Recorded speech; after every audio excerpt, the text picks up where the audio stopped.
My name is Howie Gelman. I grew up in the Bronx in New York City.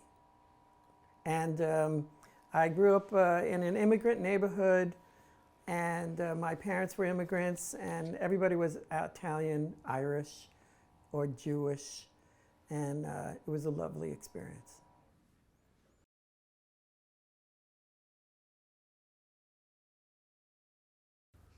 So when I was about 9 or 10 years old, my father got a Dumont TV.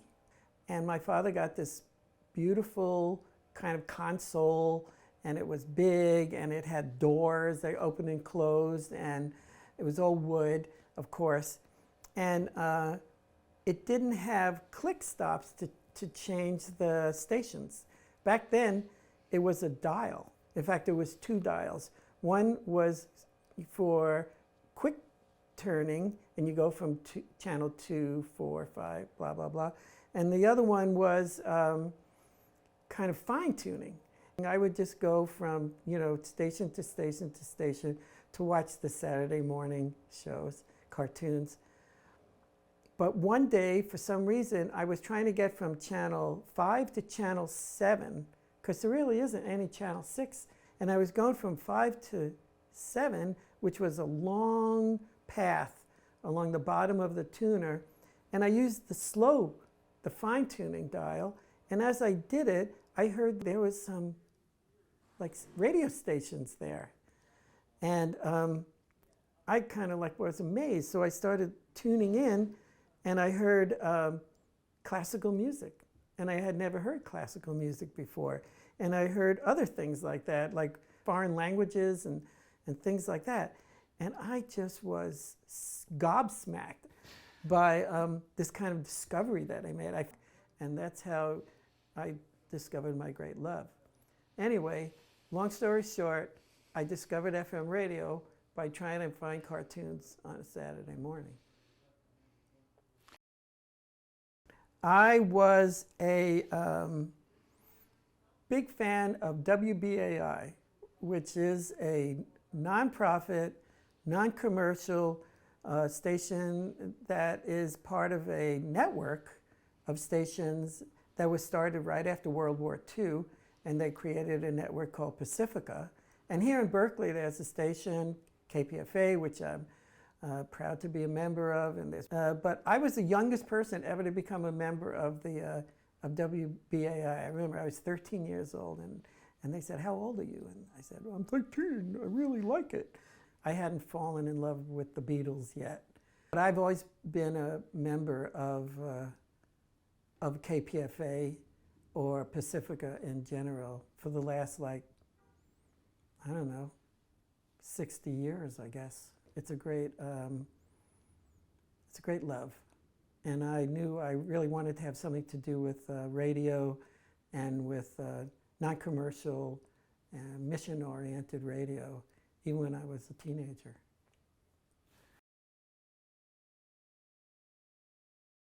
Coming out west was a very happy accident. I had graduated from school. I was 21. I had gone to City College of New York, which is a 4-year school.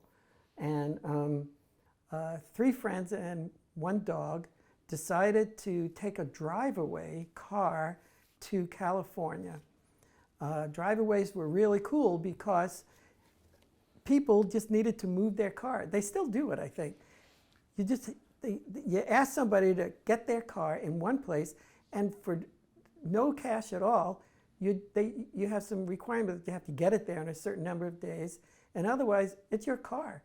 So 4 of us and a dog plowed into this brand new, out of the showroom, Chevy K5 Blazer, and we drove cross country to first to LA where the guy was, and then we hitchhiked up either separately or together, depending, to San Francisco where we knew one person, and then we crashed in her backyard. And then that was in July. I had just turned 21.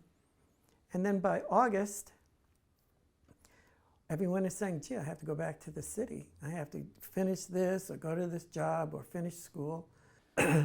So that connects this, your story connects this picture, right? The picture, This is, that picture is a picture of myself, Richie, Elliot, and Tony, and his dog Brindle, getting into the Chevy K5 Blazer, leaving from the Bronx that day. I think it was July 2nd, and we left for California, and you know, parts unknown.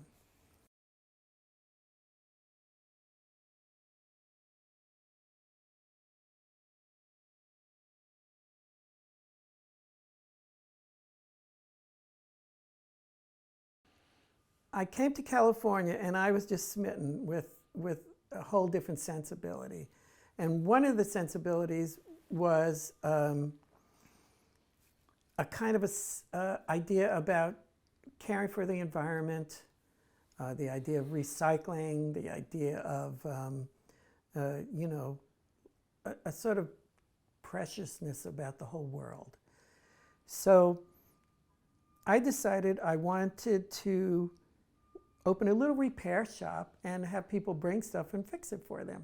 And I always liked toasters. And my thing about toasters was that for a working class family or a poor family, I think my family was poor, the only thing that we had that had anything to do with design, with, you know, we rented, there was nothing to do with architectural design, but we had industrial design because we had a toaster. And toasters really represented that era. You know, there were like gaudy ones, there were you know, ones with filigree, there were like, you know, gorgeous ones, ugly ones. In the 60s, there were turquoise ones. I mean, my God. And toasters break, so you get new ones. So they represent it, but they cost $5. And back in the day, they used to just give them to you when you open a bank account. So I thought that toasters was representative of where, you know, society progressed for poor people. So I decided I was going to learn how to fix toasters. So I was currently teaching because I had gotten a teaching degree in New York, and then I went back to State College and got a teaching degree here at San Francisco State. While I was teaching, I found this program at John O'Connell High School, which is still around. It's a vocational high school, but it had an adult program too, right there in the high school.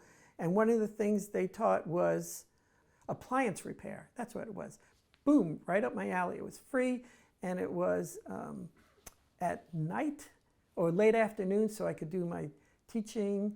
In order to take the appliance repair, I had to take an electronics class as a co-requisite.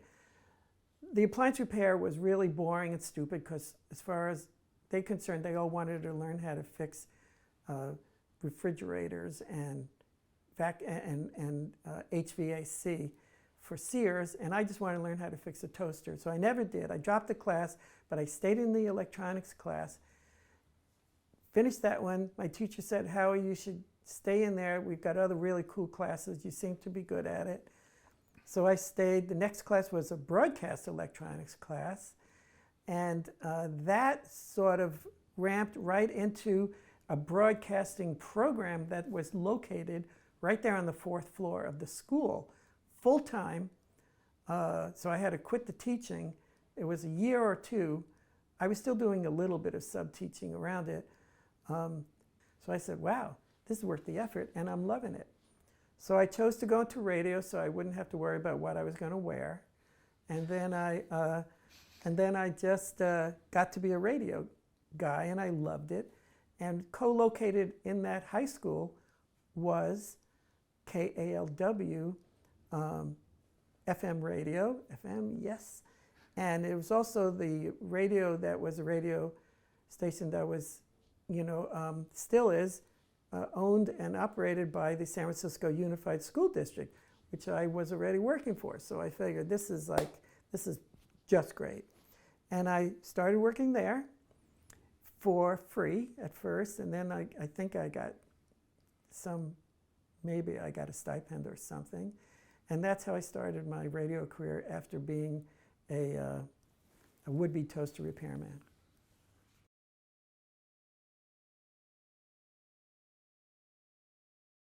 the way I got to KQED is pretty much a straight line. I was finished working at KALW because I was just a student, so they couldn't hire me on. They weren't hiring. So then I was at home listening to the radio, which meant NPR mostly, and I heard this show called California Edition, and it came smack dab. It was like 10 minutes that was inserted into a bigger program on NPR called All Things Considered. So I said, wow, that sounds cool, California. And then I listened to the address where California Edition is from. It was from 9th Street in San Francisco. So I just said to myself, I want to volunteer there. I mean, I've got a lot of, opportunity. So I went down there and I just sort of volunteered, and I learned how to work on this show. And the guy who was running it was this excellent, wonderful guy named Kim Aubrey. There was also a lot of people who are now big time, very big time on NPR, working there. So I was doing volunteer work there. And then there was an election, and Duke Magian got elected. And his very first day, he closed down that program because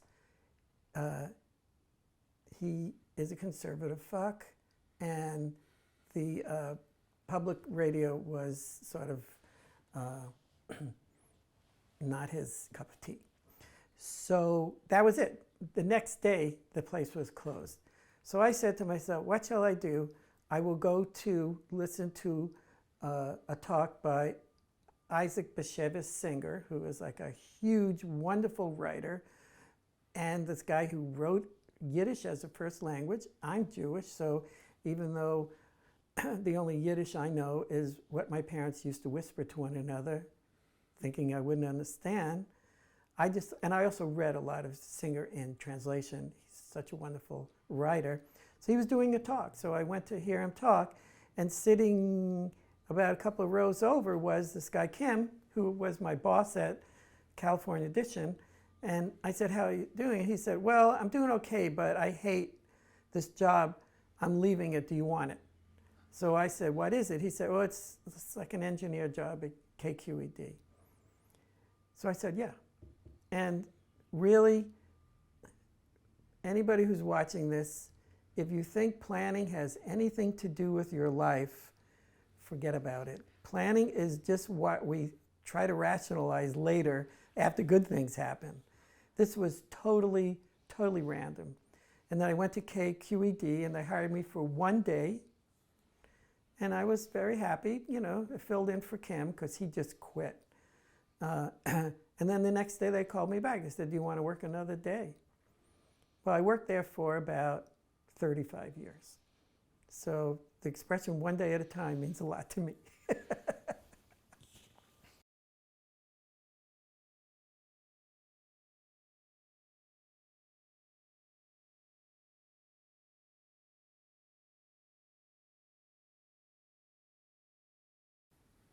I was a radio engineer for all those years at KQED, and the way it works is I would sit in a control room, and then there'd be a big window, and then there'd be a table in the studio, and opposite me was the host, the person who's doing the interviewing, and he or she could see me because I'd have to give them cues like, you're on, or like, enough, or stretch, or like, we have to do mime. And then the person who was the guest, would be sitting opposite the host in front of a microphone at the table and sort of like in between me and the host. So I basically got to see the back of that person's head. And I'm not going to name drop. Maybe I'll name drop. But the point is, everybody's got a back of a head.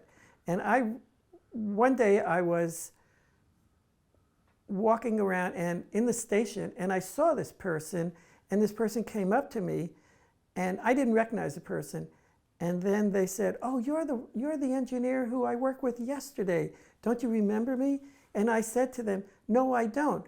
Turn around. Let me see the back of your head. And then they laughed because I thought it was funny.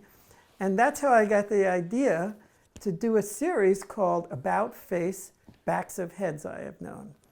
And I wanted to publish it, and I think I just waited too long. But I had a lot of fun because a lot of times after the interview is over, I had already befriended them because I thought part of my job as an engineer is to put people at ease. So they come in the studio, I BS with them, and then put them at ease and tell them what to do, what not to do.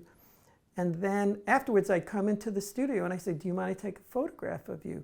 And if we were already pals, they would say, "Sure, yeah, that would be nice." And then I said, "No, turn around. I want to take a picture of the back of your head." And it was so funny to see their responses because the people with big egos, they were like shocked. And I said, no, I'll take a reference picture of the front of your head, but I'm doing this series called About Face, Backs of Heads I've Known.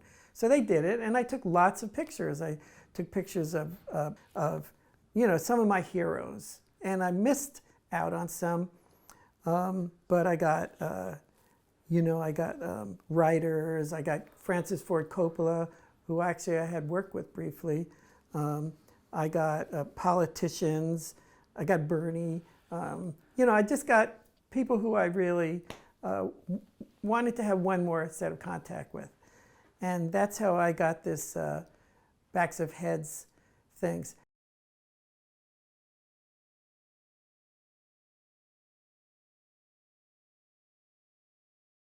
I'm usually a pretty talkative person and pretty at ease with strangers. And I've met lots of people working at KQED. I met, one day I met 3 murderers in a row who, at Alcatraz. I met presidents and I met, dictators and people who I really hate and people who I really love. I worked on a live radio show and I recorded lots of musicians who I really loved, and I was always very familiar with them. So I basically thought I could come in and talk to anybody. And then one day, Charlize Theron came into the studio.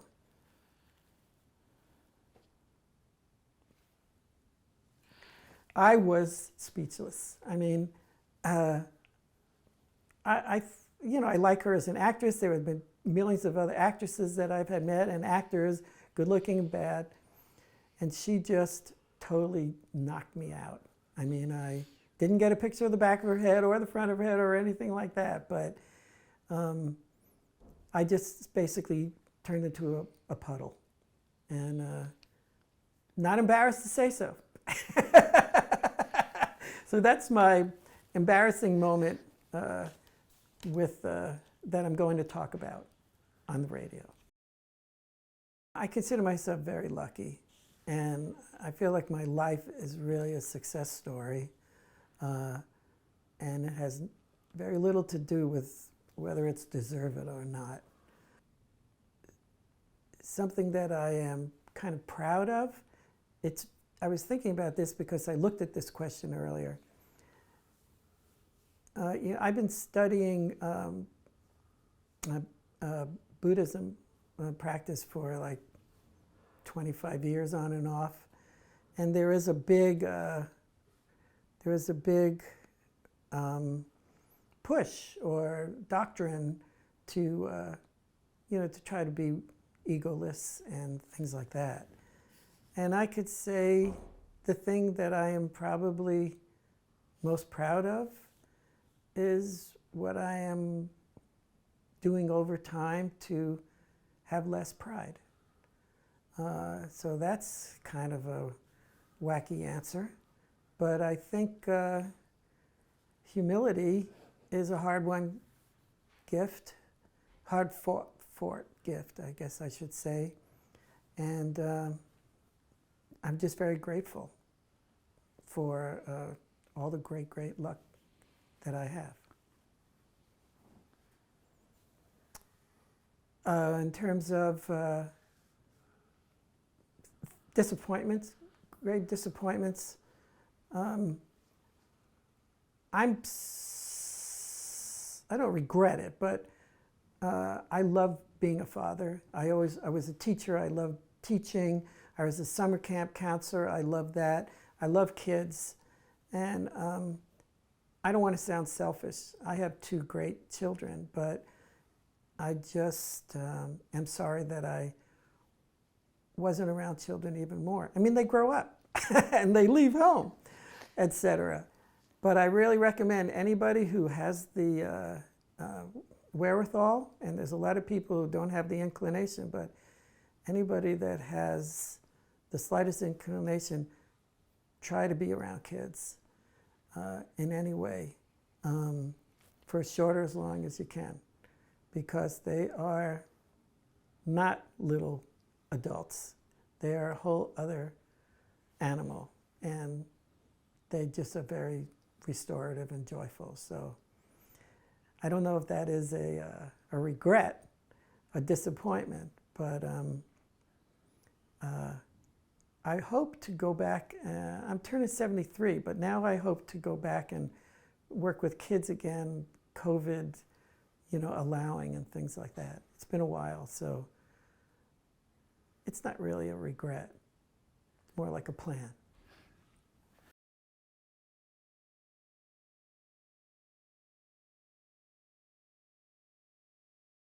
I got involved with labor unions long after I would have liked to.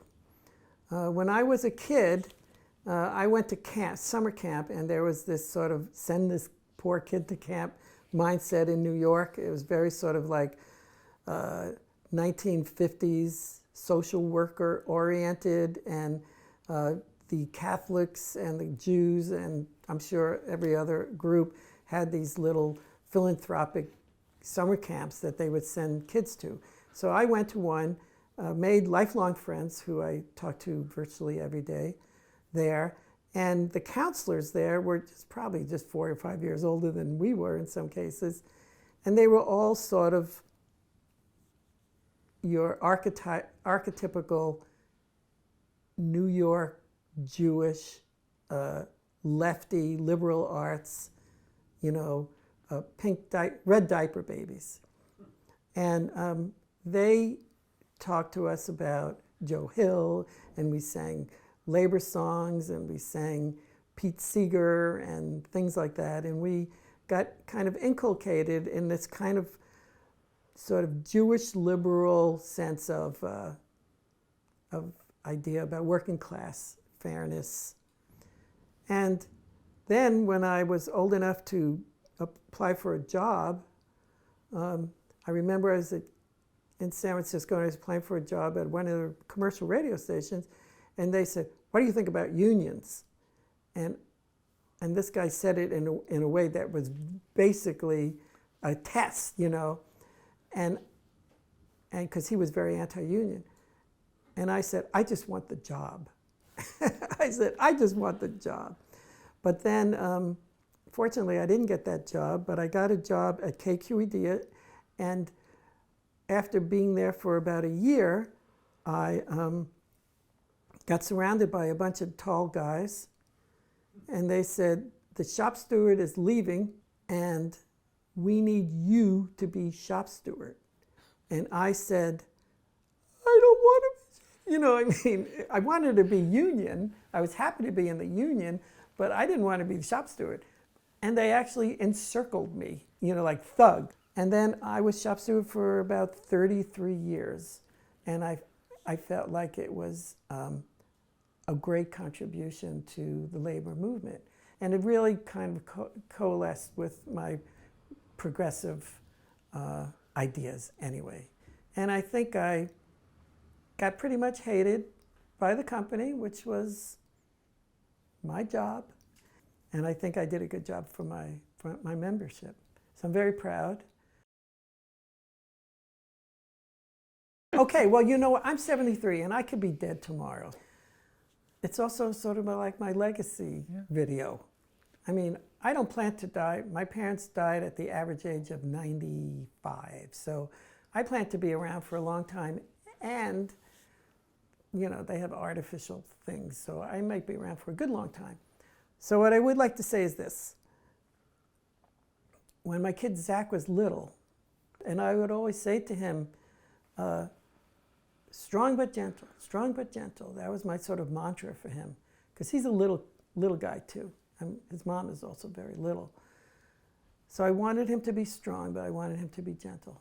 And basically that is my, still my mantra, except I would add to it, and I would also say, you know, kind and understanding.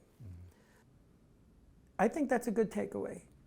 I hope my life has improved as I got older, so that I can be very proud to say those words, rather than things I might have thought that were important, more important earlier. And the other thing is, I think it's pretty obvious that the measure of a person is how much they love and how much they're loved. And I hope I measure well.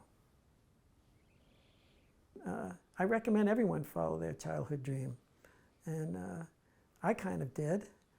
And I'm very proud of both my kids. And I recommend dreaming.